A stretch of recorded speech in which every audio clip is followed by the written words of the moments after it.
किसी के भी मन की बातें जानने के लिए 3 तरीके होते हैं, लेकिन इन तीनों तरीकों को समझना अति आवश्यक है। यदि आप इन तीनों तरीकों को समझ लेते हैं तो आप किसी के भी मन की बातें बड़ी ही आसानी से जान सकते हैं, समझ सकते हैं। तो चलिए इसे एक बुद्ध कहानी के माध्यम से समझते हैं कि किस तरह से आप दूसरों की मन की बातें जान सकते हैं, समझ सकते हैं। बहुत समय पहले की बात है। एक छोटा सा गांव था। उस गांव में 2 भाई रहा करते थे। बड़ा भाई अंधा था, जिस कारण वह हमेशा घर पर ही बैठा रहता था, और छोटा भाई खेती किया करता था। लेकिन खेतों में अधिक जानवर आने से पूरी फसलें नष्ट हो जाती थीं, जिस कारण छोटा भाई बहुत परेशान हो चुका था। तभी उसे एक तरकीब सूझी। एक दिन उसने सोचा, खेतों में से इन जानवर को भगाने के लिए क्यों ना मैं अपने बड़े भाई की मदद लूं। वैसे भी बड़े भैया अंधे हैं।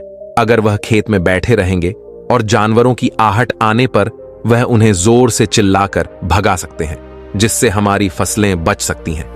इसलिए उन्हें मैं खेत में बिठा देता हूं। यह सब सोच विचार करने के बाद उसने अपने खेत में ही एक छोटी सी झोपड़ी तैयार की और अपने अंधे भाई को उस खेत में बिठा दिया और उनसे कहा, भैया, यदि कोई जानवर की आहट आपको सुनाई दे तो आप जोर जोर से चिल्लाना। यह सुनकर वह जानवर यहां से भाग जाएंगे और हमारी फसलें नष्ट होने से बच जाएंगी। बड़ा भाई अपने छोटे भाई की बात मान लेता है और वह उस दिन से खेत में ही रहना शुरू कर देता है। जब भी किसी जानवर की आहट उसे सुनाई देती तो वह तुरंत जोर जोर से चिल्लाना शुरू कर देता, जिससे वह जानवर उसके खेतों से भाग जाते। उसे ऐसा करते करते कई दिन बीत चुके थे। तभी एक दिन उसके खेत में एक हिरण भागता हुआ आता है और वह उसके खेत के बांध को तोड़कर वहां से भाग गया। लेकिन उसी हिरण का पीछा करते हुए एक राजा भी उस खेत में आ पहुंचा। राजा उसके खेत के आसपास देखते हैं, पर उसे वो हिरण कहीं नहीं दिखाई दिखता। तभी राजा की नजर उस अंधे भाई पर पड़ती है। राजा उस व्यक्ति के पास जाकर कहता है, देखो, मैं यहां पर एक जानवर का पीछा करते हुए आया हूं। क्या तुमने उस जानवर को यहां पर देखा है? इस पर वह व्यक्ति कहता है, हे राजन, मैं तो अंधा हूं। मैं भला किसी जानवर को कैसे देख सकता हूं?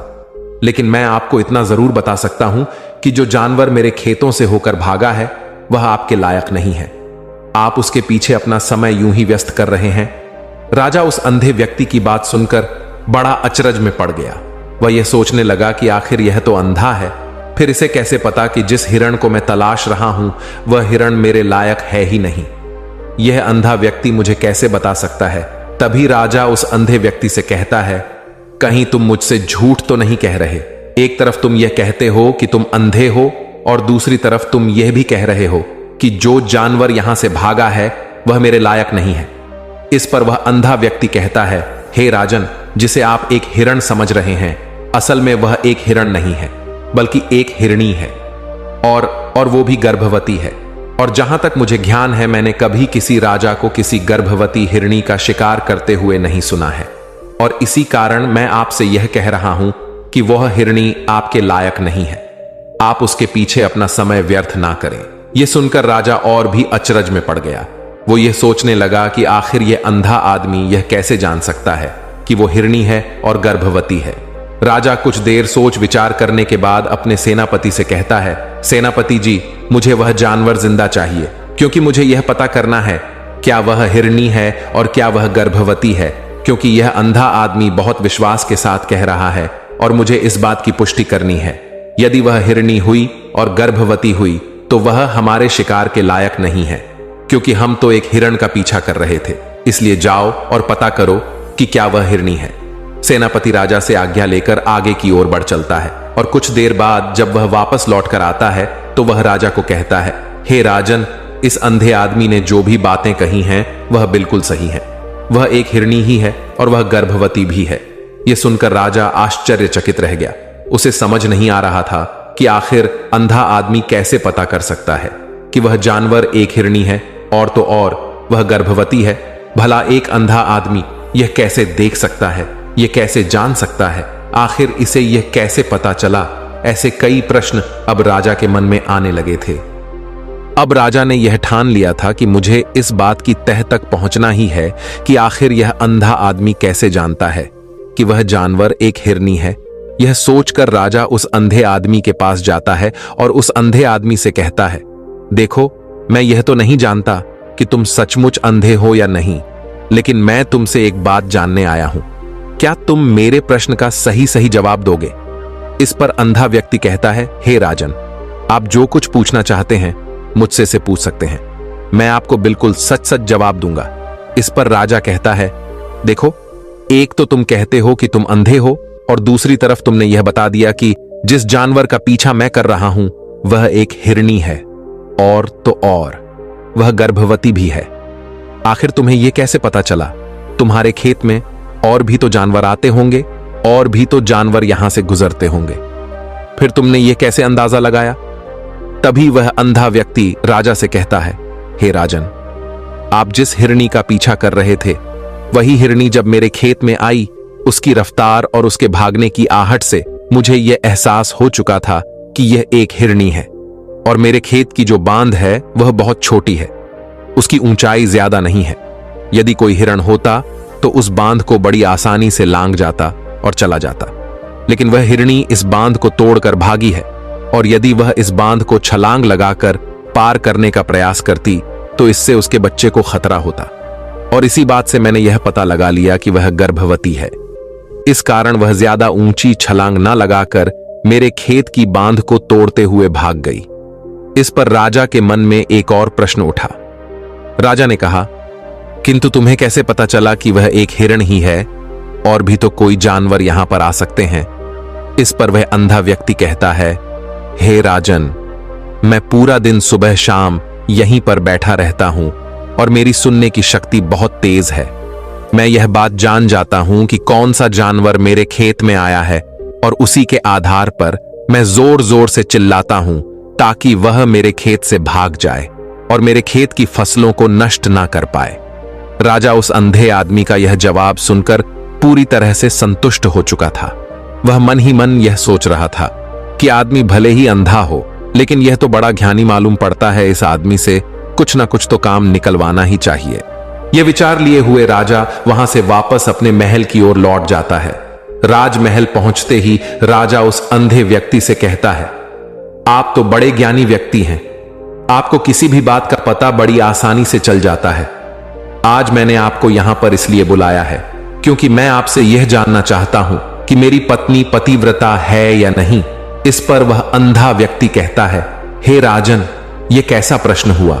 इस पर राजा कहता है, मैंने आपसे बिल्कुल उचित प्रश्न किया है, मुझे इस प्रश्न का उत्तर दीजिए। इस पर वह अंधा व्यक्ति कहता है, हे राजन, ये सारी बातें जाने दीजिए, आपकी शादी को इतने साल बीत चुके हैं, और अब आप यह बात क्यों जानना चाहते हैं? मन में ऐसे प्रश्न क्यों उठ रहे हैं? इस पर राजा जिद करते हुए कहता है, देखिए, आपको मुझे इस प्रश्न का उत्तर तो देना ही होगा। यदि आप मुझे इस प्रश्न का उत्तर नहीं देंगे तो मैं आपको मृत्यु दंड दे दूंगा। राजा के मुख से यह बात सुनकर वह अंधा व्यक्ति कहता है, हे राजन, यदि आप इस प्रश्न का उत्तर चाहते हैं तो उसके लिए आपको मेरा एक काम करना होगा। राजा कहता है, बोलो, मुझे क्या काम करना होगा? इस व्यक्ति कहता है, इसके लिए आपकी पत्नी को मेरे साथ कमरे में अकेले छोड़ना होगा। उस अंधे व्यक्ति की यह बात सुनकर राजा पहले तो क्रोधित हो जाता है, लेकिन फिर कुछ सोच विचार करने के बाद वह उस व्यक्ति की बात मान लेता है। और फिर राजा सेनापति से कहता है, सेनापति जी, इस व्यक्ति को और मेरी पत्नी को एक कमरे में कुछ देर के लिए अकेला छोड़ दे। सेनापति बिल्कुल वैसा ही करता है। अब राजा की पत्नी और अंधा आदमी एक कमरे में बंद हो चुके होते हैं। तभी वह अंधा आदमी राजा की पत्नी से कहता है, मुझे आपको छूना है। इस बात पर रानी अत्यधिक क्रोधित हो जाती है और उस अंधे आदमी को वह पकड़ पकड़ कर पीटने लगती है, कभी हाथों से तो कभी लातों से तो कभी पटक पटक कर। इस तरह से उन्होंने उस अंधे आदमी की खूब पिटाई की। उसके बाद किसी तरह से वह अंधा आदमी अपनी जान बचाकर वहां से भाग निकलता है और वह राजा के पास पहुंचता है और वह राजा से कहता है, हे राजन, आपकी पत्नी पतिव्रता नहीं है। यह बात सुनकर राजा अत्यधिक क्रोधित हो उठता है और राजा अपनी तलवार निकालकर सीधा अपनी पत्नी की ओर जाता है और क्रोधित होकर वह अपनी रानी से कहता है, रानी जी, आज मैं जो भी सवाल आपसे करने वाला हूं उसका मुझे सच सच जवाब दीजिएगा, और यदि आपने एक शब्द भी झूठ कहा तो मैं आपका अभी के अभी सर धड़ से अलग कर दूंगा।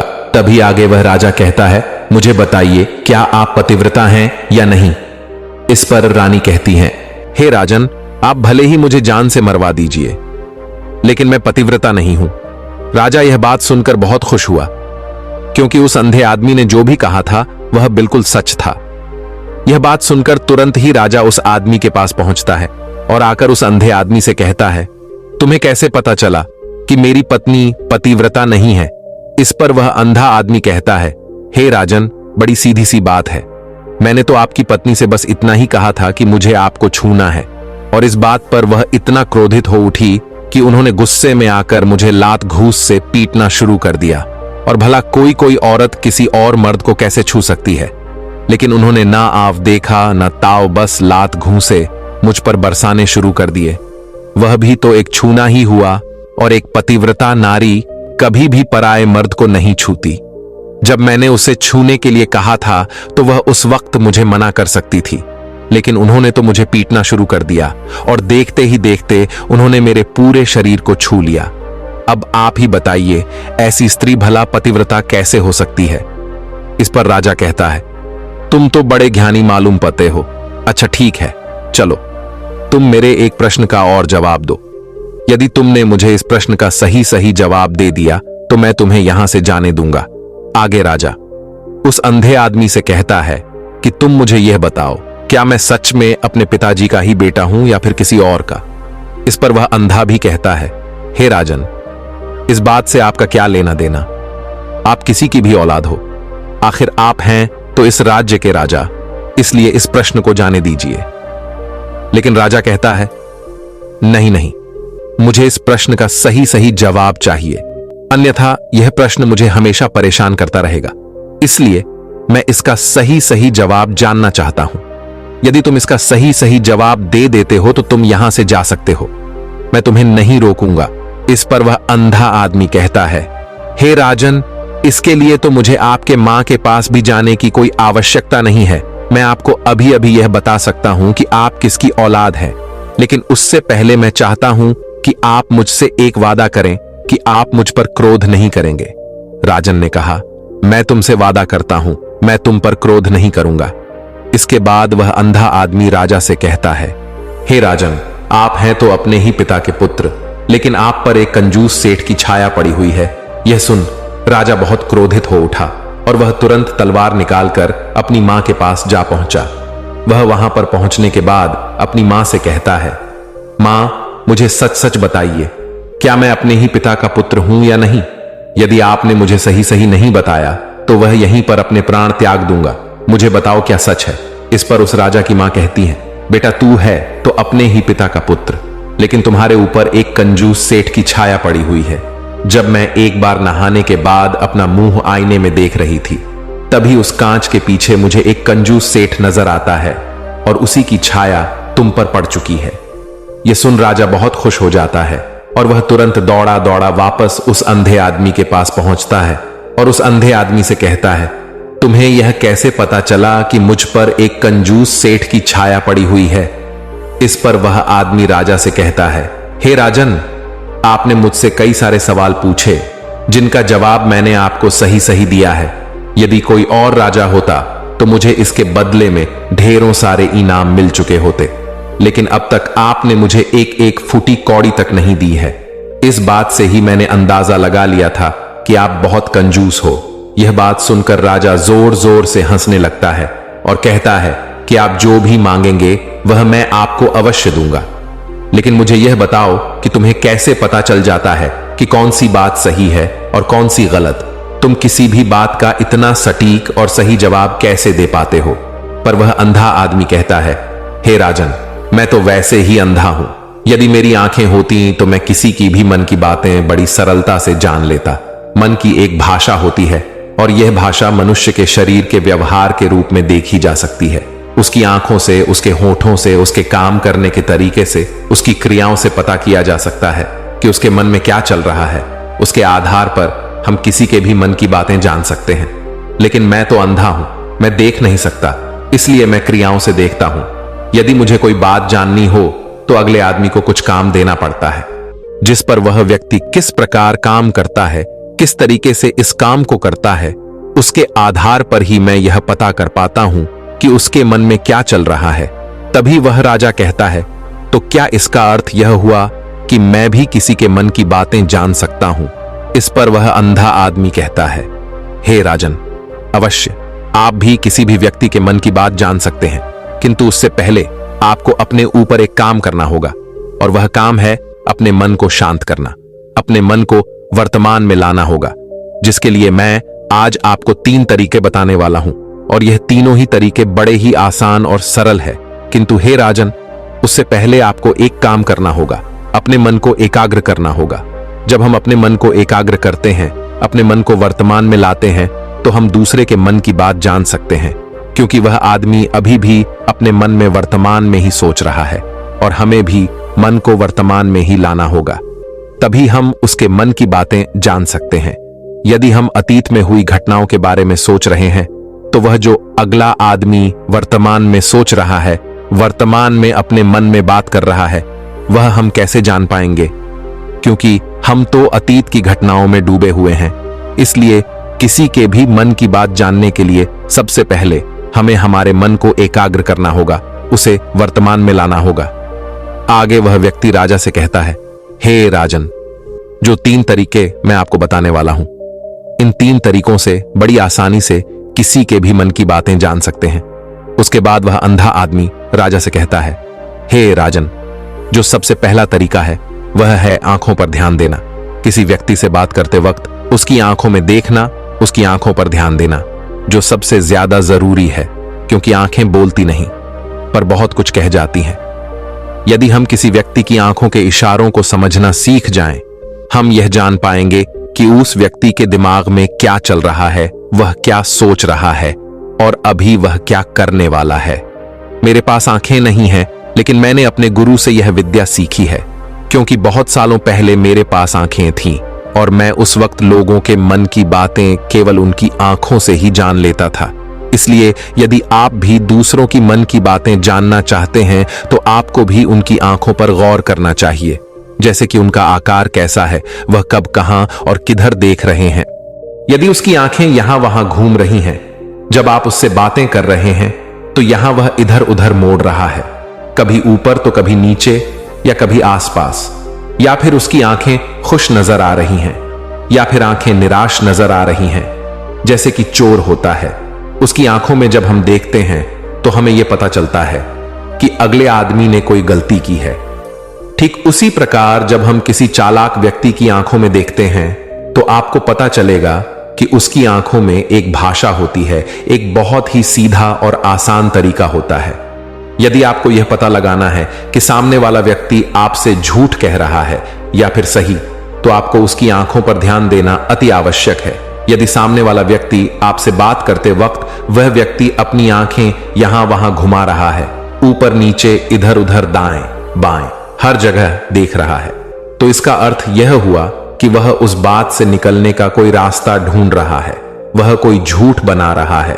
यदि सामने वाला व्यक्ति आपसे कुछ झूठ कहने का प्रयास कर रहा है, तो वह आपसे नजर नहीं मिलाएगा, वह यहां वहां देखेगा, ऊपर नीचे देखेगा, लेकिन वह आपकी आंखों में आंखें डालकर कभी नहीं देख पाएगा, क्योंकि उसे डर है कि यदि उसने आपकी आंखों में आंखें डालकर देखी तो उसका झूठ पकड़ा जाएगा और लोगों को सच्चाई का पता चल जाएगा। और इसी प्रकार कुछ और भी भाषाएं होती हैं। जब आप किसी की आंखों में आंखें डालकर यह देखना शुरू कर देंगे कि उसके हाव भाव क्या है, ठीक उसी प्रकार चेहरे के हाव भाव होते हैं, जिससे हम मन की बातें बड़ी आसानी से समझ सकते हैं, और इन्हें भी समझना बहुत जरूरी है। कभी कभी कोई व्यक्ति अपने चेहरे से जैसे आंख, होठ और बहुत से कुछ अलग अलग व्यवहार करता है। यदि आप किसी व्यक्ति के चेहरे में गौर करेंगे, तो आप आसानी से समझ पाएंगे कि वह व्यक्ति निराश है, जब व्यक्ति बहुत उदास है, या फिर वह बहुत खुश है, या फिर उसे कोई बहुत बड़ा दुख है, वह अपने अंदर क्या महसूस कर रहा है। यह सारी बातें हम उसके चेहरे के हाव भाव से पता कर सकते हैं। फिर चाहे इंसान जुबान से कुछ बोले या ना बोले, लेकिन आप उसके चेहरे से सब कुछ पता कर सकते हैं। आगे व्यक्ति राजा से तीसरा तरीका बताते हुए कहता है, हे राजन, इसी प्रकार तीसरी भाषा भी है, अर्थात तीसरा तरीका भी है, और वह है हाथों के इशारे और शरीर का व्यवहार। मन की बात समझने के लिए हमें हाथ के इशारे और शरीर के व्यवहार को समझना बहुत आवश्यक है। कोई व्यक्ति जब बात करता है तो आपने देखा होगा कि वह अपने हाथों को हिलाता रहता है, अपने हाथों से इशारा करता रहता है। बातों के साथ साथ अपना शरीर का जो व्यवहार है अर्थात बॉडी लैंग्वेज, उसका भी पूरा उपयोग करता है, जिससे हमें यह पता चल पाता है कि वह व्यक्ति हमारी बातों पर कितना ध्यान दे रहा है और उसके मन में क्या चल रहा है। शरीर के व्यवहार को देखने के लिए उसके हाथ हिलाया, शरीर मटकाया और चेहरे पर बार बार हाथ लाने, हाथों का एक दूसरे से मसल, ऐसी बहुत सी क्रियाएं होती हैं। उस पर हमें ध्यान देना अति आवश्यक है। मन की बात को समझने के लिए हमें व्यक्ति के व्यवहार को भी समझना पड़ता है। यदि हम इन 3 तरीकों को सही तरीके से ध्यान देकर इन 3 तरीकों को अच्छे से समझ लेते हैं तो हम बहुत जल्दी किसी भी व्यक्ति के मन की बातें बड़ी सरलता और सहजता से जान सकते हैं। इसलिए यदि आपको किसी के मन की बातें जाननी है तो आपको उसकी आंखों पर, उसके चेहरे पर, उसके शरीर के हाव भाव को और उसके हाथों को ध्यानपूर्वक देखना और समझना होगा, जिससे आप यह समझ पाएंगे कि आखिरकार उसके मन में क्या चल रहा है और वह क्या सोच रहा है। लेकिन उनसे पहले आपको अपने मन को एकाग्र करना होगा, शांत करना होगा और अपने मन को वर्तमान में लाना होगा। तभी आप उस व्यक्ति की इन सभी क्रियाओं पर ध्यान दे पाएंगे, उन्हें समझ पाएंगे। अन्यथा आप यदि अतीत की घटनाओं में व्यस्त हैं, भविष्य की योजनाओं में व्यस्त हैं, तो आप उस व्यक्ति के हाव भाव पर कभी ध्यान ही नहीं पाएंगे और ना ही आप कभी यह समझ पाएंगे कि आखिर उस व्यक्ति के मन में क्या चल रहा है, वह क्या सोच रहा है। आपने देखा होगा कि ऐसे कई बड़े संत महात्मा हैं जो बड़ी ही शांति से आपको देखते हैं और आपको देखकर ही यह बता देते हैं कि आपके मन में क्या चल रहा है, आप उनसे क्या जानने आए हैं। और इसका सबसे बड़ा प्रमुख कारण यही है कि वह आपको पढ़ सकते हैं, आपको समझ सकते हैं, आपकी मन की बातें जान सकते हैं, क्योंकि उनका मन एकाग्र है, शांत है और यही कारण है कि वह आपके मन की बातें बड़ी सरलता से समझ जाते हैं। यदि आपने अब तक पूरी कहानी को सुना है तो मैं आपसे एक छोटा सा अनुरोध करना चाहता हूं। कृपया इस चैनल को सब्सक्राइब करें। अगर आपको यह वीडियो पसंद आई हो तो इस वीडियो को लाइक और अपने दोस्तों के साथ शेयर भी जरूर कीजिएगा और हमें ऐसे ही सपोर्ट करने के लिए चैनल को सब्सक्राइब और घंटी बटन को जरूर दबा दीजिएगा। तो चलिए फिर मिलते हैं अगली वीडियो में। तब तक के लिए अपना ख्याल रखें। धन्यवाद और नमो बुद्धाय।